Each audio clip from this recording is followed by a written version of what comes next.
joining us for our, is this to July yet? I don't even know where we are. I guess it's our last study group of June. And it's been quite an adventure. I've learned a lot of things. And I think in the process of that, something that I've been very honest with you all is I hit burnout. And it's not pretty. And I've been struggling with it. And just the way that the world works right around that time, Major Hayden was at Texas Linux Fest giving this great talk about burnout. And I said, Major Hayden, would you come do it for our group? And I was lucky enough, or we are lucky enough that he said yes. So thank you so much for doing this for us, Major Hayden. Hey, you're welcome. Thanks for having me. So I have to ask, did you go through something similar that inspired the writing of this talk? I would say so. It's something that's happened more than once, at multiple levels in my career. And sometimes it was terrible and sometimes it was hilarious. And so every once in a while I run into somebody who's dealing with the same problem. And I think, man, I should have something I can give them that helps them, dig themselves out of that rut.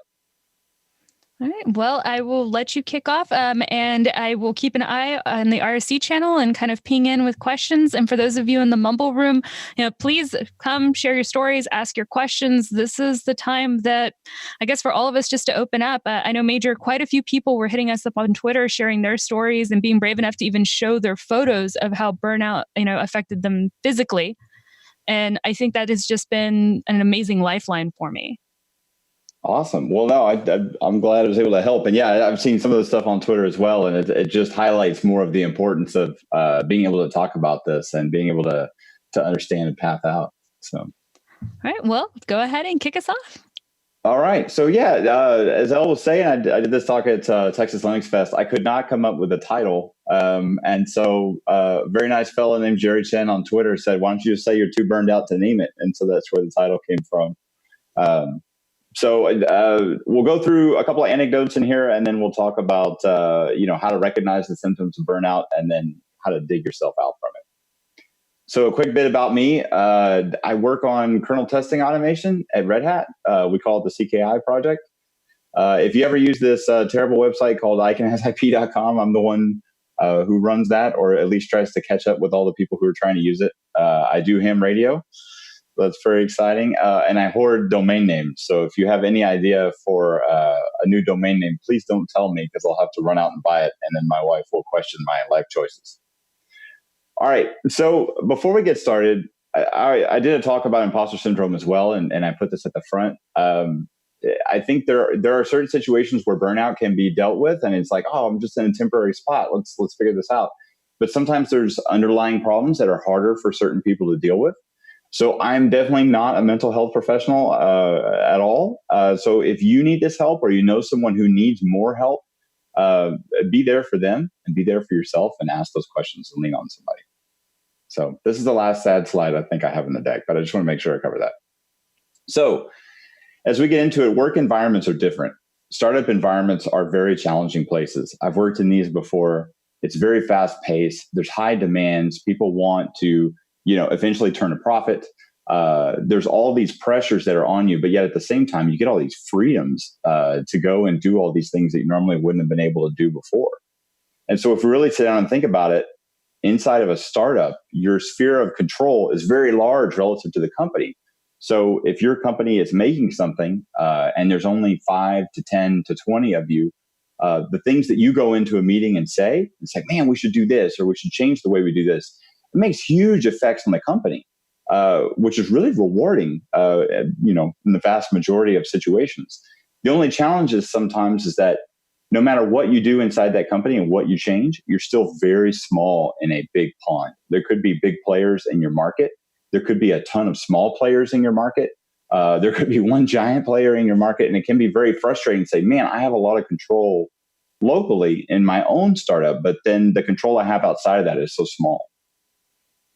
And I've also worked at big companies. They're different, but they have a lot of similarities. And I chose this picture. It was a company that had just undergone layoffs. I won't name the company. I found it in Flickr, but this could be a trying time for people. And that's where you get into a different sphere of control. So when you're in a big company, you have usually a lot of effect on what your part of the company does. or maybe what your product does if you work in engineering or product management. And it's very exciting because you're like, wow, I can change where this product is going, or this piece of this product, or this experience. The only challenge is you got the whole rest of the company doing other things, and your influence over them may be very limited. And in the layoff example, sometimes your part of the company may be doing really well, and you're moving and shaking, and you're selling, and you're changing the market, but there's other parts of the company that are struggling. And so maybe you see people, being walked out in the middle of a layoff while your part of the company is doing very well, and it can be very frustrating. So these anecdotes are great, but if we're going to fight burnout, we have to find a way to put a definition on it. And the best way I've been able to find an explanation for it is that burnout is an interpersonal phenomenon. And so a phenomenon is something that happens, but you can't fully explain why it happens. For example, when astronauts first went into space and lit a match, the match had like this very unusual halo around the outside of the flame. And they had no earthly idea why it looked like that. So it was a phenomenon. They studied it, eventually explained why it happened. But this is something that hasn't happened yet with burnout. And so when I say it's interpersonal, what I'm talking about is that it's a product of the interactions and relationships between people. So you can't have burnout all by yourself. And that's something very critical to understand. If you're like in the corner saying, man, I'm burned out, that's actually a result of your interactions or lack of interactions with other people in your group. And so there's quite a few studies coming out about this now. And one of the ones I enjoyed reading, and there's links in here, so we can send out the slides at the end. You can click all these links and go read everything. But they said a clear link has been found between a lack of control and burnout. And then they go on to say on the flip side is that when people get autonomy, or they feel like they can influence decisions that affect their work, and also they can get access to the things they need to get their work done, they're very engaged, and burnout is inhibited. If you've ever worked for a large company, you've probably always gotten one of those quarterly surveys that says, do you have the tools you need to do your work? And almost all of us say, no, we need faster laptops, but it's more than just that. Like, you need the actual tools, the know-how, the people around you that can make something happen. And so some industries are very burnout prone, just by their nature, such as IT. It's a huge one. There's all kinds of things that can go well and go wrong within IT. You can write applications that, perform well, customers say, wow, this is great, I can't wait. You have a plan to deploy it, and then you go and deploy it, and your cloud provider's region goes down. And then you're stuck scrambling to go find out what's happening, even though it was really no fault of yours. We have to deal with these things, and it causes burnout as well. And then also information security. I worked in information security at my past job, and it's extremely challenging because no matter what you do, no matter what education you put in place for users, no matter what technology you put in place for users, people are always going to open that email and click some link that looks completely sketchy in an email that looks like it makes no sense at all. And they're still going to click it, and they're going to go put something in there no matter what you do. And I think for information security teams, this leads to burnout because you feel like no matter what advances you try and do for the company, people still do stupid things. It's just the nature of people, and you don't have as much control over that as you wish you did.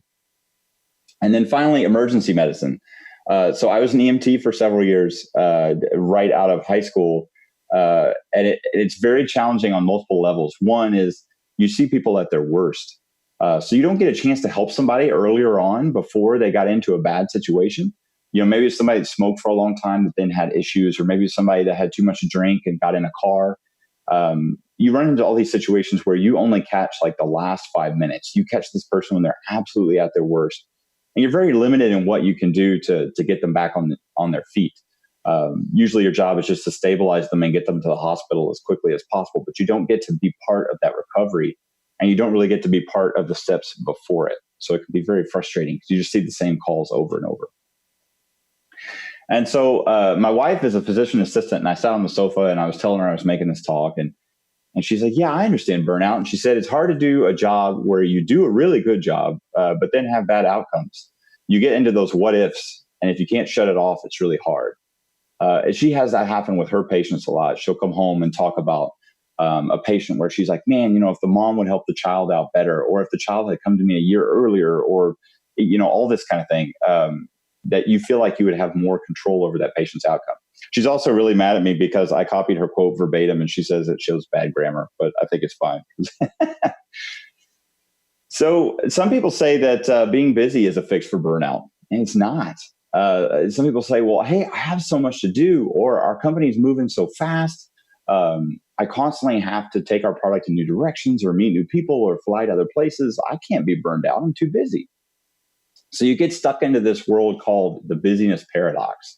And it's a quote from a Harvard Business Review article that says, when we get into that high octane panic feeling that time is scarce, that sustained moment of hecticness, our attention and ability to focus narrows. And so if you've ever heard of tunnel vision or something like that, that's exactly what we're talking about.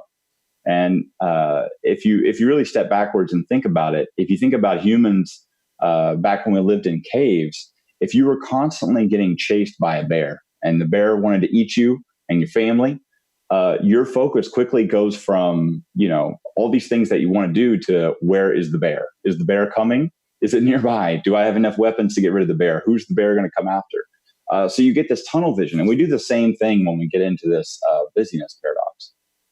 There's a study that shows we lose up to 13 to 14 IQ points while we're stuck in this paradox.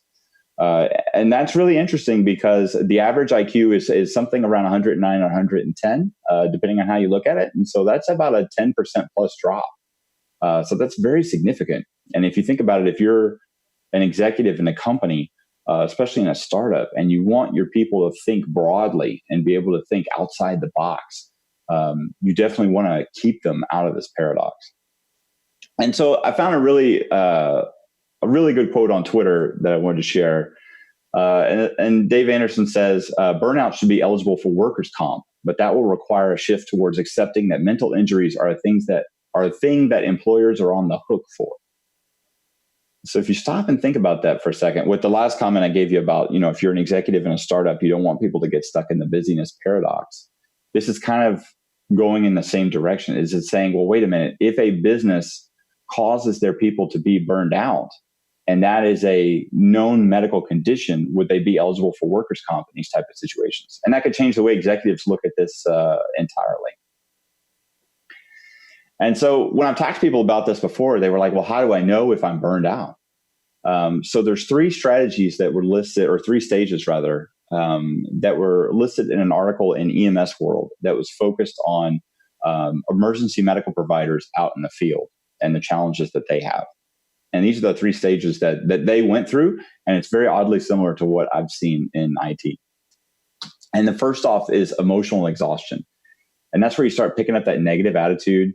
Your first approach is to be very cynical with something. A customer says, if you work in support, let's say a customer says, oh, I was using this and it didn't work.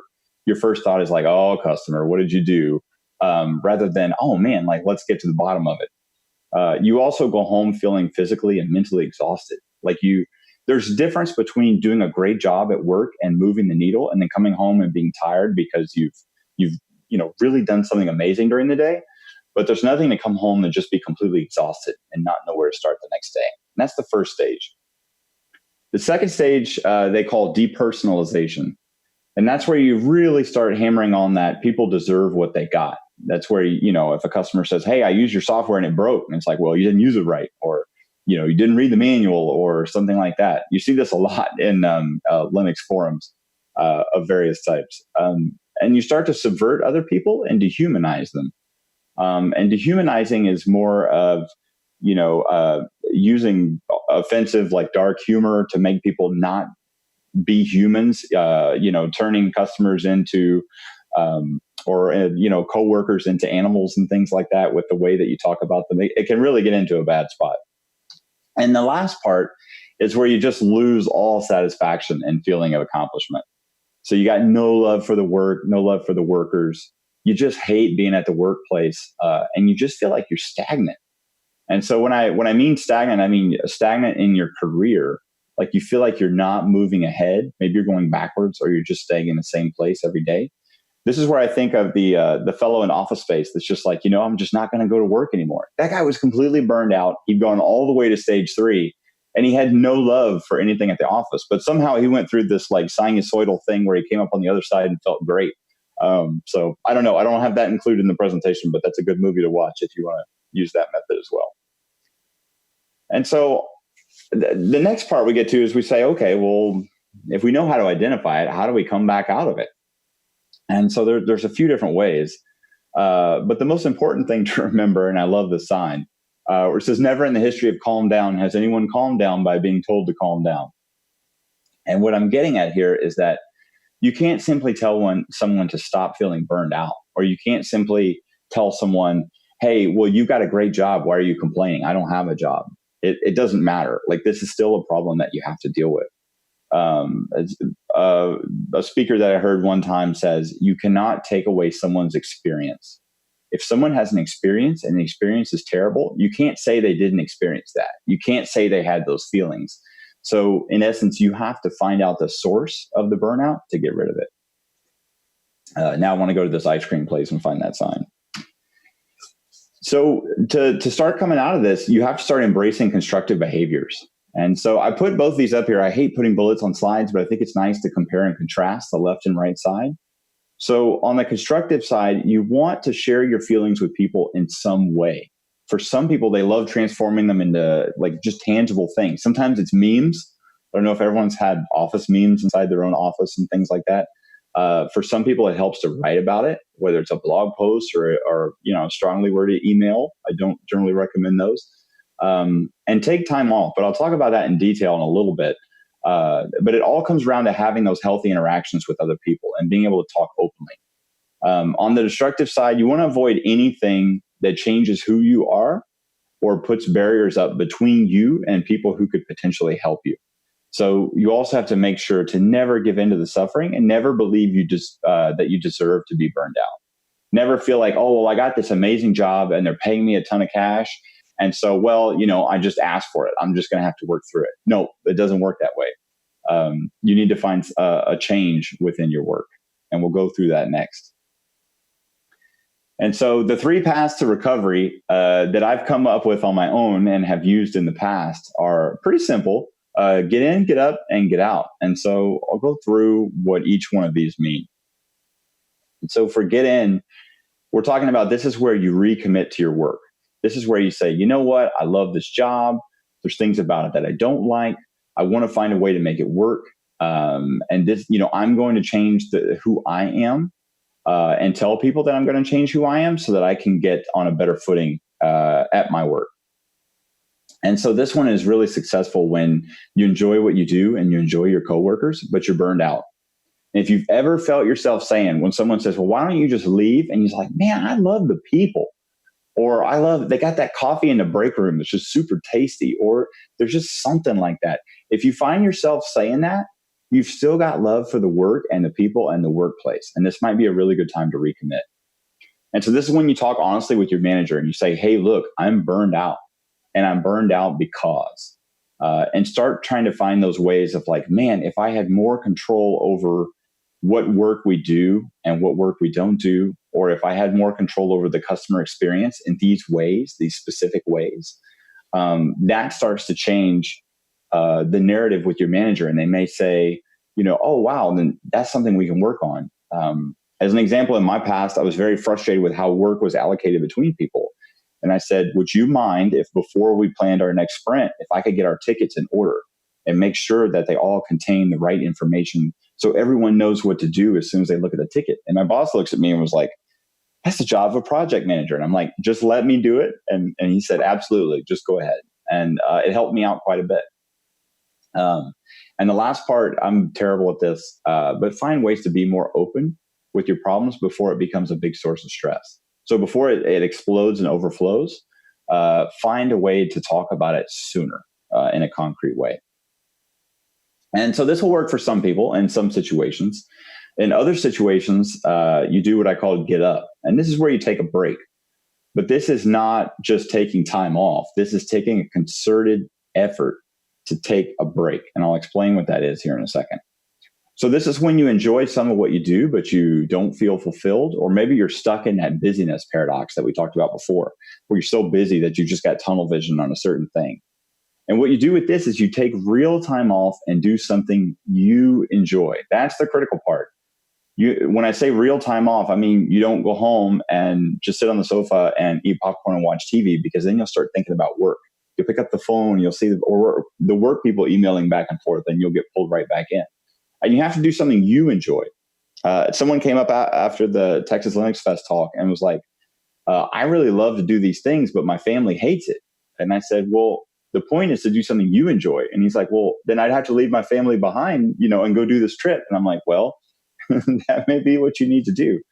For some people, you just need to be on your own, or you need to go and do something that you enjoy that maybe your family doesn't do. As I said before, don't do nothing. Think about the work that makes your soul feel good. And as you're doing that, think about other roles that are up, down, or sideways to get on a better path. Oddly, I've seen people deal with burnout and then become a manager and find that they get more control and more autonomy over what the group is doing, and the burnout starts to go away.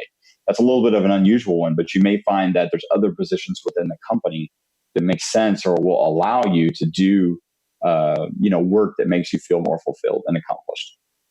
All right, so those two are down. The last one is kind of the nuclear option, and that's where we talk about get out. You notice I'm not saying quit here. I'm not saying resign. I'm saying leave your job behind. And so when I say leave your job behind, I mean, you leave all of it behind. You say, hey, you know what? I had good times. I had bad times. But this, I'm cutting everything. Not only am I not going to get a paycheck anymore, but I'm going to let bygones be bygones and say, there's things that didn't work, and I'm just going to leave that behind. And so this works really well if you don't want to keep doing the same work that you do for your company, maybe for someone else, or maybe you disagree with the company's direction, or if your coworkers have made a hostile work environment. It's really hard to repair a hostile work environment successfully. So that could be one of those situations where you say, look, the only option I have is to leave. So the first thing you want to do is make sure you have your finances in check. Like, know how much runway you have before you need to get another job or something temporary.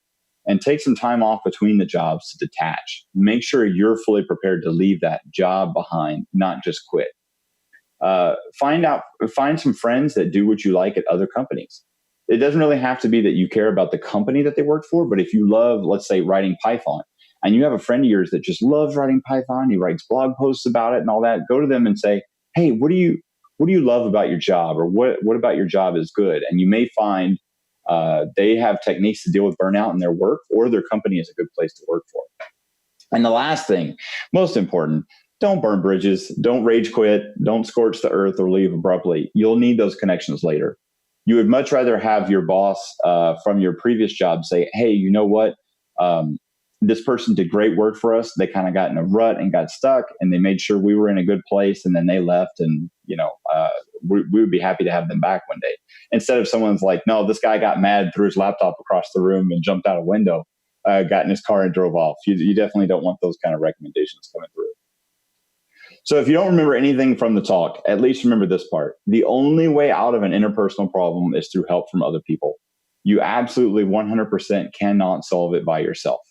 You've got to be able to be open with other people, share your problems and share your challenges, and let them help you dig out of that situation. Their feedback will be critical in you getting out.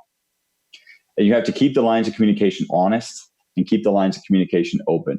If you're burned out because you don't like your paycheck, you've got to be able to go to your manager and say, look, I love working here, but I don't make enough money. Or if you love what you do, but you wish you got sent on more travel, don't be embarrassed about that. Be honest. A lot of people are very embarrassed to say they're burned out because of salary. Go and be completely honest with that. If your boss says, well, there's nothing I can do about salary, then hey, at least you got your answer. So when we're talking about the recovery part of this, people in a lab subjected rats, and there's a link to the story here if you'd like to read the full thing. It's very long. So they subjected rats to chronic stress. Now, I don't really know how you give a rat chronic stress, and I'm not really entirely sure I want to know. But they stressed these rats out for an extended period, and then they recovered. They noticed the rats completely recovered after 4 weeks of rest and relaxation. So these rats got to the point where all they focused on doing was just eating and protecting themselves, and that's all they did. after 4 weeks of rest and relaxation, I'm not sure if they played soft music or gave them great food or how that exactly worked. They found the rats went back to their normal inquisitive selves, and they wanted to play games and go through mazes and look for food. Then they did the same study with medical students. They didn't put the medical students in a cage, but what they did was they grabbed a set of medical students who were just about to take their board exams, which is a huge deal if you're trying to become a doctor, and then some first-year students, and found that the medical students that were just about to take their exams, there's a certain part of the brain where they found all these neural connections were dismantled, like the brain had taken them apart. Then they waited 4 weeks after the exam, went and talked to these students again, and had them undergo more brain scans, and found that almost all the neural connections had been put back together. So humans and rats can do it in 4 weeks or less. And so I'll end on a quote from Jessie Frazell, one of my favorite people on the planet. She's talked a lot about burnout on Twitter. And one thing she said was, coming back from burnout is weird. Every day you're like, this is me at 100% and I feel awesome. The next day, no, wait, this is me at 100%. I feel even better. And the day after, now I'm 120%. And she goes on to say, I have this theory that burnout recovery is 25% the time it took to get burned out. So the key thing is here, be honest early, and just know that burnout is not the end. It's just the bridge to what's next. And thanks. So thank you so much for that. We've had a lot of conversation going through the RSC channel that I'm going to try to bring the questions to you. And guys, if you're in the Mumble room, please feel free to jump in, ask your questions, tell us kind of your viewpoint on this. I think that's important. You know, everybody's journey is different. And so kind of everybody's healing is different as well. I don't know if you would agree with that, Major Hayden? For sure. Yeah, I think everyone deals with it differently. I think that some people are prone to burnout more often than others, and I think everyone recovers in their own way. And that's why I kind of gave those options there at the end, so that people could weigh the ones that work out best for them. So one of the questions I have for you is, it's going to be hard to phrase, so hopefully you'll bear with me, but it's a bit of a how question. And that's, you know, you talked about talking to your manager and possibly your team about what you're facing. And I know that that entails a bit of vulnerability that some people might not be comfortable with. You know, my team is on the line right now, so they can definitely talk about it. But I know that I think I missed I just went from 0 to 3, and I just went in and I'm like, I hate containers. I want nothing to do with them. I would just want to leave and raise goats. And that was how I just started the conversation with, I am done and I need something different. Obviously, that might not work for everyone else. So I was wondering if you might be able to give us some tips on how to broach the conversation with our team leads or our managers. Yeah, so that's a tough one. You have to find a way to share your feelings. And I think the way you shared it was totally fine. I think you have to figure out, how to share it in an earlier way. And I'm not the best at that at all. But you have to find people that you trust. And I found sometimes it's a little bit easier if you get outside of the work setting. So in the past, what I've done is I've just gone to people and, I've said like, hey, can we go get lunch? And usually in my past work, like getting lunch was this group activity where everyone would argue about food for a while. But if I popped up and I was just like, dude, I got to go get some food. I want it to be greasy and let's go. Then someone's like, oh, geez. Okay. Like, yeah, let's go talk. You have to find people that you trust and be able to share your feelings with them in a way that's honest and open. Even if the issues you have are with them. Sometimes you may have an issue with a person directly and that's causing your burnout. And sometimes getting outside the office and talking with them and just saying, man, like when you do that thing or whatever, when you support this thing that the team doesn't want to do, it's really frustrating. And sorry, that's a really roundabout answer, but I don't know. I think what I get back to is just be honest and be honest early. Well, did somebody else want to say something? Can you hear me? Yes. Hi, this is Peter. I actually have done a lot of work. My background is I was a mental health counselor working in the foster care system, and then I worked in IT for about 7 years. One of the key kind of difficulties when talking about burnout is having that conversation. And I actually did have this conversation with my manager, And it went fairly well. But when I talked with a lot of other people about it, I heard all kinds of stories. Stories ranging from, yeah, I was dealing with burnout. I was dealing with, some other depression that was feeding into the burnout. My manager understood. They gave me a week off. It was great. Um, there's been other scenarios where it has not gone as well. And I think the really key part is to kind of read the room, read the office, understand what the mental health culture is there. Because very often, especially with kind of these rock star jobs where they want, 80-hour work weeks, they want you, pedal to the metal the entire time, the mental health culture might not be really there, and it's a lot harder to have those conversations, unfortunately.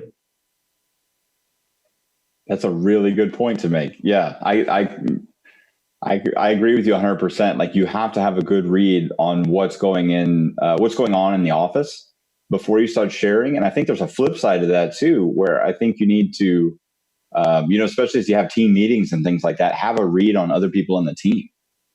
Sometimes you'll notice people like, men will stop shaving, or people might wear clothes that are different from what they had before, or they may look more tired than they were before. Maybe that's a good time to step in and say, wow, okay, you look different than normal. What's going on?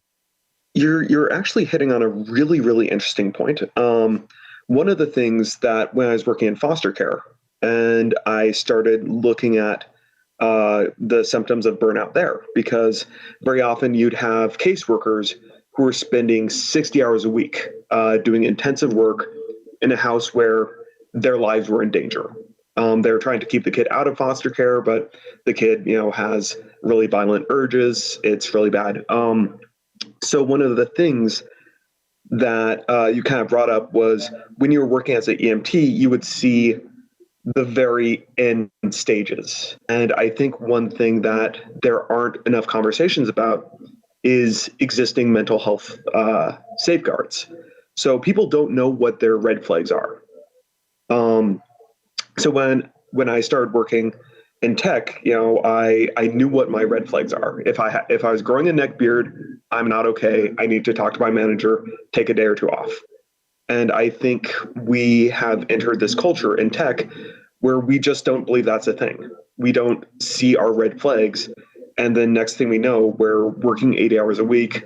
We haven't talked to our significant other, in a week, and we're just miserable. And we don't even see that we're the frog in the boiling water, so to say. So let me throw in this question, and it's from Hawkins, or I guess it's more of a statement, but I'm going to phrase it in a question from Hawkins in the IRC room. And he talks about sometimes he's so burned out that even the slightest disagreement kind of makes him lose his cool within, his organization. What are some tips and advice that when we feel ourselves reaching that moment and we actually have the moment of clarity of like, I am upset about the way I feel, not about what this person has said, that we can put into play to kind of bring ourselves back down? Oh man, yeah, that's I've seen it happen before as well, and usually it's it can be one of two things. Like, I think one can be like what you're talking about, where you don't really have that moment of clarity. You're not really sure you're going down that path until you get there. But I think the other side of it is that if the business or the team within the business is not allowing people to have an open dialogue about some of the things that are happening within the company, whether it's, direction or where products are going or sales or something like that, then people feel like maybe they shouldn't say anything. And then by the time they can say something, it's something that they wish they could take back. It's the same thing I have with my kids, trying to get them to say what they're mad about before they just explode and throw something across the room. Yeah. Drifter just said that in the chat room. He goes, he feels that the longer he waits in order to be able to actually say something, the more that it builds up until they eventually just kind of explode. Right. And that's where you have to, you have to have, some kind of support system within your group, some kind of connection to your manager, regular meeting with your manager. And frankly, the people have asked me this before, and they're like, well, I went to my boss and told him I was experiencing burnout, and here's the things that I want to change, and he told me to get lost. And I'm like, oh, well, then you totally should go find someplace else to work, because that's a pretty terrible situation to be in. And that's, of course, one of those options. But you have to find ways to bounce ideas off other people as well. Case in point, at my last job, I was very angry about the pricing we had for something. And I went to a buddy of mine. I was just like, I can't believe this pricing is BS. Rah, rah, rah. And he took me aside and he was like, well, let me explain to you why it's like that. And he went through the whole thing, and I got out the other side of it and thought, wow, my gosh, I had no idea all this was going into it. And this is where the market is and all. And so it really took me kind of blowing my top just to one person that I trusted to then get the data that I needed to understand I was the one that was actually in the wrong. So I'm going to put myself out there on this one. And just, I guess this is my personal question. And one of the things that I've dealt with is, so recently started studying security and kind of digging into it. And when I came into the same realization that you talked about needing to take some time off and to step away to really refresh, I just kept fretting that I was falling further and further behind and I was just losing time, which just kind of became a vicious cycle. Have you experienced something similar or any tips on how to break that cycle? So when you say losing time, or you mean losing out on progress on your career, or what do you mean by losing time? Like if I take these, 3-4 weeks, whatever week off, that's time that I could have been spending, working towards my certification or doing a capture the flag. And I'm going to forget things that I've already lost I've already learned because I'm not using them. That's right. That's actually something that's incredibly common, both with this current generation and the tech field, and it's just burnout culture. People have normalized being so frenetically busy that they don't have any time for self-care, any time for intentional self-care. They have this whole concept that, okay, self-care looks like, me hanging around my apartment in my sweats and drinking beer all day. When that's, no, that's depression. That is not a healthy outlet. There's actually one case where I had a friend who was working 80 hours a week. He had received this promotion. We had to force him out of his house to get him to go on a hike. And he couldn't imagine doing that. He's just like, no, I have to keep on the server. I need to do this. And finally, once we got him out of connectivity, he started relaxing. I saw this transformation in him, but we literally had to drag him out of the house to do this. And it's because there's this culture that has us existing in this sort of panic state where we have to stay ahead of the competition. Otherwise, we will be unemployed, we will die, blah, blah, blah. And it's incredibly toxic. And people get stuck in this mindset, and it's very hard to break out of it. That's a fantastic summary. Yeah, I'm doing my first remote job I've ever done right now, and a lot of times I eat lunch at the desk, while I'm pushing code or doing something like that. And my wife has jumped on me multiple times, and it's just like, you need to go sit on the back porch, or you need to take me to lunch, or something like that. And so I've started trying to improve on that and set a weekly time for something. And for some people, I think a cadence helps with that, like a forced cadence, like. I was in a role where we had a pretty tight-knit team, and we would go and get tacos at this amazing taco place every Friday. And if anybody tried to duck out or something, now if there was an outage, that was different. We had to go figure out the outage. But if someone tried to duck out and like, no, we're just going to try and get this code done, or whatever, we went to their desk and got right in their face and were like, no, it's lunchtime. And we dragged them out to lunch. And so many times I was that person that was being dragged. And I got to the point where I was like, thank you for dragging me away from my desk for a little bit. I didn't realize the value of doing this. Last question I have for you, I think, and I'm kind of basing this on what Tim Tierney is talking about in the IRC room, and that's on the manager end. What advice would you give to a manager who perhaps is, I don't want to say dealing with, but has somebody on their team that is going through this burnout cycle to be able to help, still have them do their position, their job, but be able to recover in a easier manner? Right. So I think first off, as a manager, the absolute best thing is to catch it as early as you can. Watch your people. And I don't mean watch their output and that kind of thing per se, but I mean, watch them on conference calls, watch their demeanor. If you have a daily stand-up, keep an eye out for certain things that don't make sense. If it normally looks like they've had a shower and now they're not having a shower. Or normally they're very loud and excited on the conference call, and then most days they're really slow. that's a great opportunity to hop into a one-on-one and just say, hey, I notice things are changing with you. Like, is everything okay? Is there anything I can help with? If you got somebody that's kind of getting to the point where you either identify or someone else brings it to you that they're feeling very burned out, you have to find a way to be that person for them. So you have to find a way to just, have those crucial conversations, which I think there's a training course called critical conversations, something like that, that helps you have those conversations with somebody where you don't come across as, sounding like a parent or anything like that. You have to find a way to say, look, I like the skills that you have and I like what you bring to the team. Now, those can't be empty comments. You have to be able to highlight those. I had a conversation with a person I was managing one time. She was in information security, extremely burned out. And I told her, I said, what I love the most about what you do? And she looked at me, she's like, what? And I said, you come in, you greet us all every morning. You ask us if we want to go get coffee.